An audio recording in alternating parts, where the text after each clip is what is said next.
LEGO Ninjago has some of the smallest details in all of LEGO, and a lot of them are really hard to spot, like this LEGO version of a character card from back in the day. But the thing is, the Ninjago theme references everything in LEGO, from old themes that don't even exist anymore, to one of the funniest memes from the LEGO movie, and even references to the Ninjago TV show. So today, I'll be showing you 41 small details that you probably missed in LEGO Ninjago, starting with a bunch in the Ninjago City Workshop set. But to understand some of them, you need to know about a language called Ninjargon. The people of Ninjago don't use the English language, even though they all speak it in the show. Instead, they use a language called Ninjargon, and when you look closely at the stickers for this set, you'll realize just how much Ninjargon there really is. I'm definitely not going to translate all of these, but a good place to start is this poster at the bottom of the set. If you don't recognize any of this, it's because it's referencing an old theme called Fabuland that ended back in 1989. The Ninjargon just translates to the name of the theme, but references like this don't have to be this obvious. There's another reference to an old theme called Spybotics that started and ended in 2002, and the sign for it doesn't even have a picture. It's just the name of the theme in Ninjargon. This is a really random theme to reference too. It was around for less than a year, and it only got 4 sets. I mean, it completely failed. And yet here it is, referenced in a modern-day LEGO set. There are a few more details like these two in the rest of the set, but for now, I'm gonna move on to something more interesting. Did you know that the world record for the fastest time subscribed to a YouTube channel is 2.2 seconds? See if you can beat that, and let me know how you do. Anyways, the most obvious thing about this set is that it's a giant city. There are ads all over the place and minifigures living in apartments. So, to keep themselves entertained, these minifigures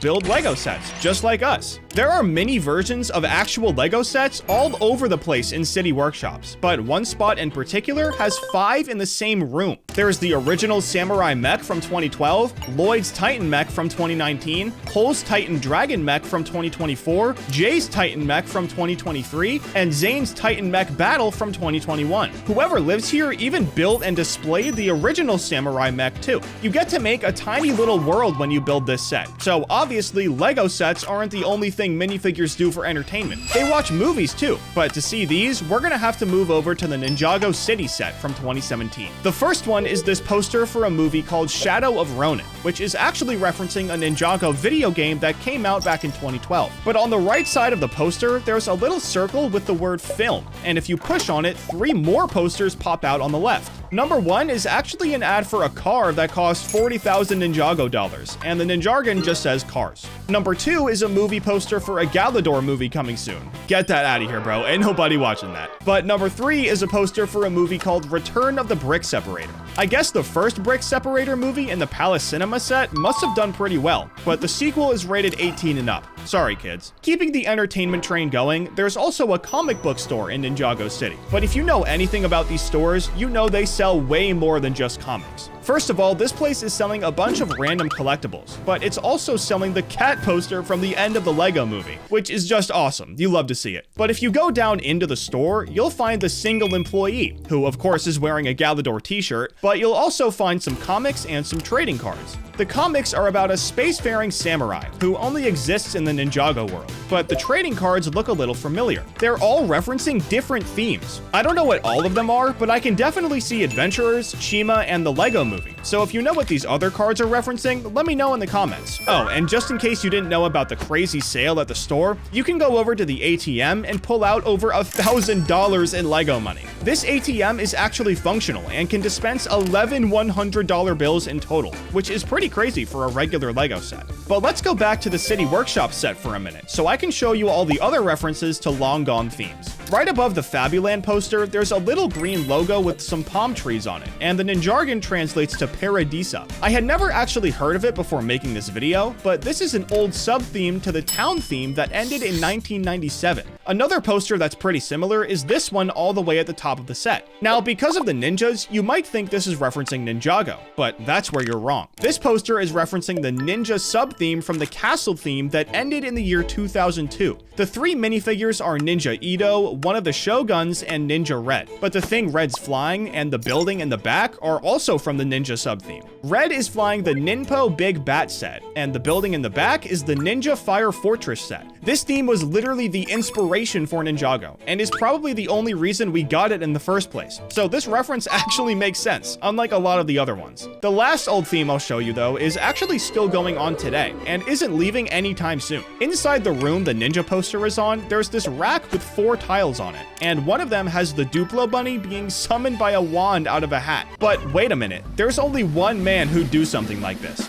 Dorama. And funnily enough, this is actually his room. So let's see what else he's got in here. For starters, he's got a trading card of Naya on his desk, and a tile piece with the wizard Magisto from the castle theme. At the front door, he has a welcome mat with all 4 suits from a deck of cards in all 4 corners. Very fitting for Dorama. He also has a record player, which reads the RB, or in other words, the Royal Blacksmith's Barbershop Quartet, which Cole's father was a member of. But this wouldn't be Dorama's room without some giant curtains on the wall. This room alone goes to show how many references there truly are in the big Ninjago sets, which means I can definitely make a part 2 to this video. So let me know if you want that. But there's one more person's room I just have to show you. Zayn's. His is actually right under Dorama's, but if you look inside, you'll see a picture of his creator, Dr. Julian, which is very heartwarming. Right next to him, you'll also see a picture of a metal falcon, which is another one of Dr. Julian's creations. Him and Zayn were obviously really good friends in the show, so it's nice to see his human side, even though he is a robot. Speaking of Zayn, do you know the story behind this minifigure of him wearing a pink gi in the Gamers Market set? You'd have to have pretty good Ninjago knowledge to know about it, so just in case, let me tell you the story. In Season 1, Episode 5 of the Ninjago TV show, Lloyd is officially moving in with the other ninjas. He ends up doing some chores and accidentally washes Zayn's white gi with Kai's red gi, and as a result, Zayn's comes out pink. Pink is obviously not Zayn's color, but after Pythor awoke the Vipoids and the Constrictors, he had to wear it anyway. This episode came out all the way back in 2012, and for years, fans were begging LEGO to make a minifigure of Zayn with his pink gi.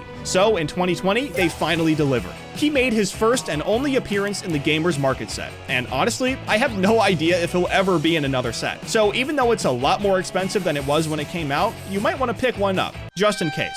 Anyways, let's talk about Ninjargon again, because LEGO designers have actually used it to sign their work in Ninjago sets. In the Temple of the Ultimate Weapons set from 2017, there's this random statue sitting in one of the rooms. Now, maybe this is supposed to be someone from the show, but not today, because the text reads Master Knapp, otherwise known as Michael Knapp. He's the senior design manager at LEGO now, but what he's really known for is helping create Ninjago and directing the artists behind the TV show too. I don't know about you, but I think those credentials are more than enough to allow him to have his own statue in this set. Oh, and just because it's right here, this little picture is actually of baby Sensei Wu, and the text says Wu, just so you really know. Another set with Ninjargon signatures is the Ninjago City Garden set, and they're hiding in sticker sheet 2. Sticker 40 reads MR, which stands for Marcus Robuler, and sticker 39 reads KWS, which stands for Kjeld Walther Sorensen. Angel Grau Bulon also helped work on this set, so I'm sure his initials are somewhere to be found. I just don't know where they are. While we're in the Ninjago City Market set, there's actually a few more posters I want to add to the list I made before. The first one is based on the Space Police 3 sub-theme from 2009. Along with the Officer and Alien minifigure, there are also illustrations of the Raid VPR set and the Undercover Cruiser set. The next poster is for none other than Johnny Thunder, or the Explorer from Minifigure Series 19. I'm not really too sure.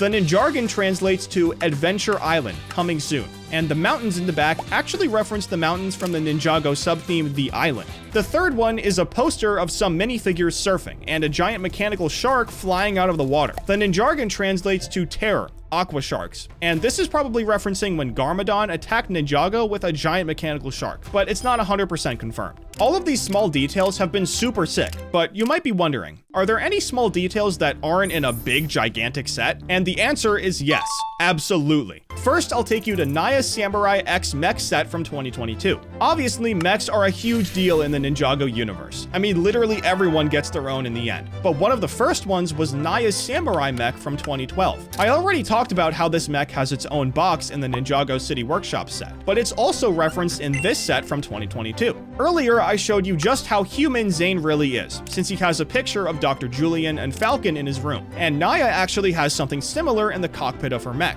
The wall on the right has some controls and a piece of paper with a drawing of Naya's mech from 2012 and all of the original ninjas. This is a great way to show how human these ninjas really are, even after all they've been through. Naya never forgot her roots, and neither did Zayn, which is awesome. Another non-gigantic set that's packed full of references is the Destiny's Bounty set from the Ninjago movie theme. In the movie, this place basically became the base of operations for the ninjas, and along with a huge deck, a training room, and a bed for old Master Wu, the lower level has some of the most memorable weapons and armor in the entire show. Let's start in Master Wu's bedroom and work our way outward. He has a few different things all around him, but one thing that really stands out is Garmadon's helmet. He also has a picture of the original ninjas right next to him, which is another great example of everyone being very human. But let's look at the other side of the room. On the shelf behind his bed, he has a helmet from one of the Anacondrae warriors who were first seen in season 4. But I guess this side of the room is his armory or something, because he also has a bunch of weapons. The golden sai and the black sword are pretty standard, but he also has the hilt of the Dijin blade too. It's also known as the Sword of Souls, because it has the ability to imprison people's souls in it. So it's a good thing Master Wu has it. Let's see what the next room has to offer though. This place also has a ton of weapons, but one that you might recognize is the Arrow Blade. These things are made from deep stone and are so powerful that they can even cut through ghosts, which was really helpful against the Ghost Warriors in season 5. Right next to the Arrow Blade though is some armor from a Vermilion warrior. These guys were some of the most infamous warriors in the whole show, so having some of their armor is a pretty big flex, not gonna lie. Now obviously there are way more small details in Ninjago than the ones I've been talking about. So let me know what your favorite one is that I didn't mention down in the comments. And if you enjoyed the video, be sure to subscribe. Peace out.